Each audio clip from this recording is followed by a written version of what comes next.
Hello students, my name is Saif Isba. Welcome to my earth study channel. बच्चों, आज की हम इस वीडियो में आपके चैप्टर नंबर 8 जिसका नाम है द बेयर स्टोरी, उसकी क्वेश्चन आंसर करने वाले हैं। एक्सप्लेनेशन हम कंप्लीट कर चुके हैं। आप लोग एक्सप्लेनेशन को जाके देख सकते हैं। डिस्क्रिप्शन बॉक्स में मैंने लिंक दे दी है, वहाँ से आप लोग पढ़ सकते हैं।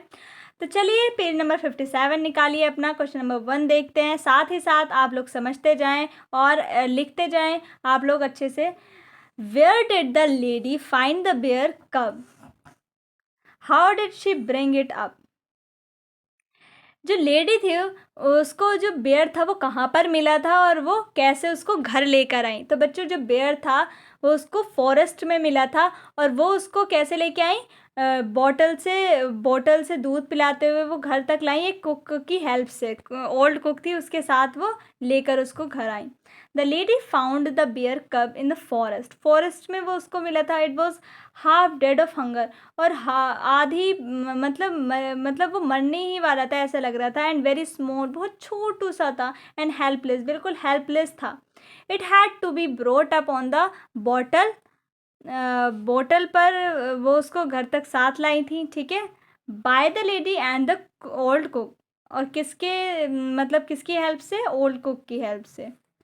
Question number 1, most people keep dogs and cats as pets. Can you think of some unusual pets that people keep? बच्चों, ये आपके क्वेश्चन से थोड़ा आगे पीछे हो सकते हैं, आप लोग अपनी बुक में अच्छे से देख कर करिएगा।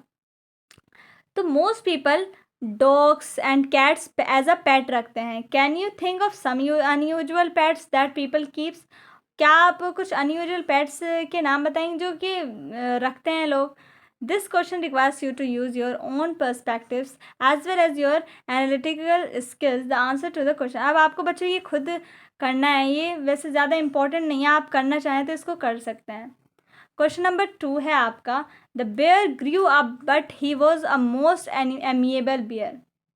Give 3 examples to prove this. अब बेयर जो था वो ग्रू अप यानी बहुत बड़ा हो गया था, बट वो मोस्ट एमिएबल यानी बहुत फ्रेंडली था। हमें एग्जाम्पल्स देने हैं कुछ कि हमें प्रूफ करना है कि वह जो बेयर था वो फ्रेंडली कैसे था। He was the most amiable bear as he did not harm anybody. वो किसी को भी हार्म नहीं करता था। He sat outside his kennel, यानी अपनी कैनल के बाहर वो बैठा रहता था। And looked with his small intelligent eyes most amicably at the cattle grazing in the field nearby. और जो पास में ही जो कैटल्स थी वो ग्रेजिंग करती थी, कहाँ पर? ऑर्चार्ड में। तो उसको वो अपनी इंटेलिजेंट आइज से देखता रहता था। The children rode on his back, और चिल्ड्रन राइड करते थे उसकी बैक पर। And had more than once been found asleep in his kennel, और कभी कभी तो सो भी जाते थे उसकी कैनल में, between his 2 paws. The 3 dogs love to play various kinds of games with him, और जो 3 डॉग्स थे वो उसके साथ खेलना बहुत पसंद करते थे, सारे ही गेम्स उसके साथ खेलते थे। दे pulled his ears and his stump of a tail, उसकी पूंछ को, ears को खींचते रहते थे। स्टम्प यानी जो टेल का हिस्सा होता है ना, वो छोटी सी उसकी पूंछ थी।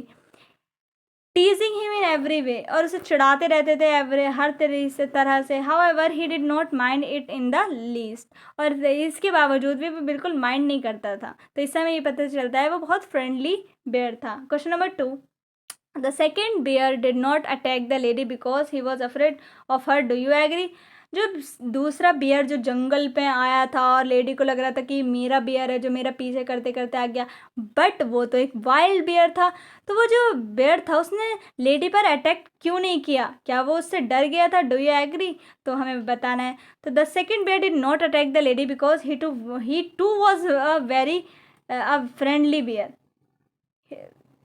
दूसरे बियर ने उस पर अटैक नहीं किया था क्योंकि वो बहुत फ्रेंडली बियर था। वो भी he was charging towards her and it seemed as if he wanted to sit near he her heels. वो अपनी हिल्स पर भी खड़ा हुआ था जैसे डॉग खड़े होते हैं, thinking that he was her pet bear. और एंड द लेडी, और वो उसका पेट बनना चाहता था। द लेडी स्कोल्डेड हिम, और उसने क्या किया? उसको डांट सुना दी। And even him hit him, और उसको मारा भी विद पैरासल, अपने पैरासल से। The bear did not respond angrily, parasol यानी umbrella.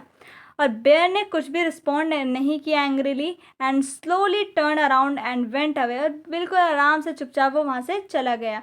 Perhaps sad at being shouted at, जबकि कितना चिल्लाया था लेडी ने तब भी उसने कुछ नहीं किया। Question number 3, what did the bear eat? There were two things he was not allowed to do. What were they?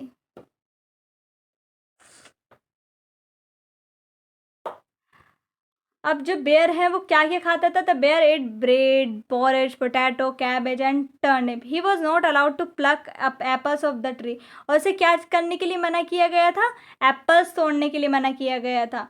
He learn later that it was against the law. और उसे समझ आ गया कि मुझे लॉ को नहीं तोड़ना है, मैं इसको नहीं तोड़ूंगा एप्पल्स को। He was also not allowed to touch the beehives. और उसको क्या मना किया गया था? कि वो बीहाइव्स जो मधुमक्खियाँ उनको बिल्कुल टच ना करे। ही वॉज पनिश्ड फॉर, और उसे किस चीज़ के लिए पनिश किया गया था? He was punished for doing so by being put on the chain. और उसे किस तरह पनिश किया गया था? कि उसको 2 दिन तक किया गया था, उसको चेन में ही रखा गया था। Question number 4, when was the bear tied up with a chain why? कब बेयर को चेन में बांधा जाता था और क्यों? आंसर है the bear was tied up with a chain at night. रात में उसको बांधा जाता था। He was also tied up on Sundays as his mistress. और उसकी मिस्ट्रेस के द्वारा उसको संडे में भी बांधा जाता था। क्यों? कि वो अपनी सिस्टर के घर जाती थी। Mistress use to spend the afternoon with her married sister, क्योंकि वो आफ्टरनून यानी दोपहर संडे में अपनी मैरिड सिस्टर के घर जाकर उसके साथ वक्त बिताती थी। She did so because she did not think it was good for him to wander about in the forest with all its temptations. वहाँ अगर वो अपने साथ ले जाती उसको जंगल में, तो वहाँ इतने सारे एप्पल्स या बहुत सारे चीज़ें होंगी जो उसके टेम्पटेशन या डिज़ायर्स को बढ़ा देंगी फॉरेस्ट में। इसीलिए उसको ले जाना थोड़ा खतरे से कम नहीं था, इसीलिए वो उसकी सेफ्टी के लिए वहाँ पर ही छोड़ कर जाती थी। Question number 5, what happened on one Sunday when the lady was going to her sister's out? क्या हुआ था उस संडे को जब लेडी अपनी बहन के घर जा रही थी? What did the lady do? और लेडी ने क्या किया? What was the bear's reaction? और बेयर का रिएक्शन क्या था? तो हमने देखा कि एक बार वो जंगल में जा रही थी अपनी बहन के घर, और आधे रास्ते में ही जो बेयर था वो दौड़ता हुआ आया। और वो कौन था? वो उसका बेयर नहीं था, बल्कि वाइल्ड बेयर था, सचमुच का जंगली बेयर था वो। और उसने कुछ भी नहीं, और जो लेडी थी उसको लगा कि ये मेरा बेयर है, और उसने उसको खूब बजा दी उस पर अपने पैरासोल से, अपने अम्ब्रेला से उसको डांटा भी। और वो तो बेचारे ने कुछ नहीं कहा, चुपचाप वो वहाँ से चला गया।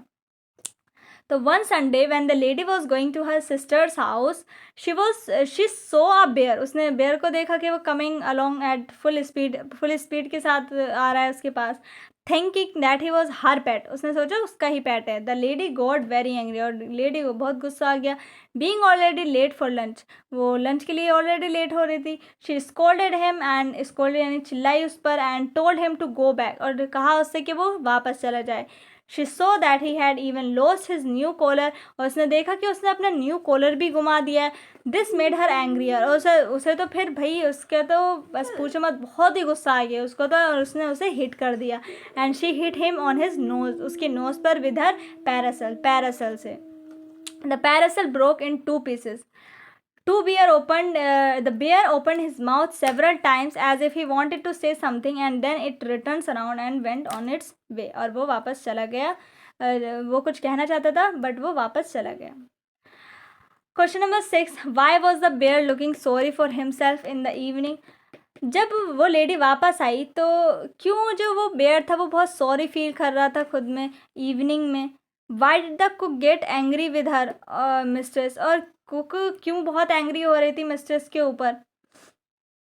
तो the bear was looking sorry for himself in the evening because he had been chained all day, क्योंकि वो पूरा दिन जो था वो चेन में बंधा हुआ था। He could not do his usual activities, और वो अपनी जो यूजुअल एक्टिविटीज़ करता है वो नहीं कर पाया उस दिन। व्हेन हिज मिस्ट्रेस रिटर्न, जब उसकी मिस्ट्रेस वापस आई और उसने बहुत चिल्लाया उस पर। She scolded him thinking that it was him she saw in the forest, उसने सोचा कि जो फॉरेस्ट में मैंने देखा था इसको वो यही था। She said that as punishment, और उसने कहा कि वो उसको पनिश करेगी। He would have to remain chained for 2 more days, 2 दिन तक उसको चैन में बंद बंधा रहना पड़ेगा। The cook loved the bear as her child and could not bear to see the bear being scolded like that. और जो कुक थी वो उससे बहुत प्यार करती थी एक बच्चे की तरह, तो वो नहीं सुन पा रही थी उस जो वो मिस्ट्रेस उसको डांट रही थी। This was why she got angry. और इसीलिए कुक को बहुत ज़्यादा गुस्सा आ गया कि आप क्यों इसको डांट रही हो, तो सारा दिन यहीं पर बैठा हुआ आपका इंतज़ार कर रहा था। She told the mistress that the bear had been very good the whole day and had been sitting outside his kennel looking at the gate and waiting for her to come back. यानी वो तो बेचारा आपका इंतज़ार कर रहा था और आप उसी पर गुस्सा हो रही हैं। तो बच्चों ये थे आपके क्वेश्चन आंसर जो कंप्लीट होते हैं। तो चलिए मिलते हैं नेक्स्ट वीडियो में, तब तक के लिए bye bye and take care.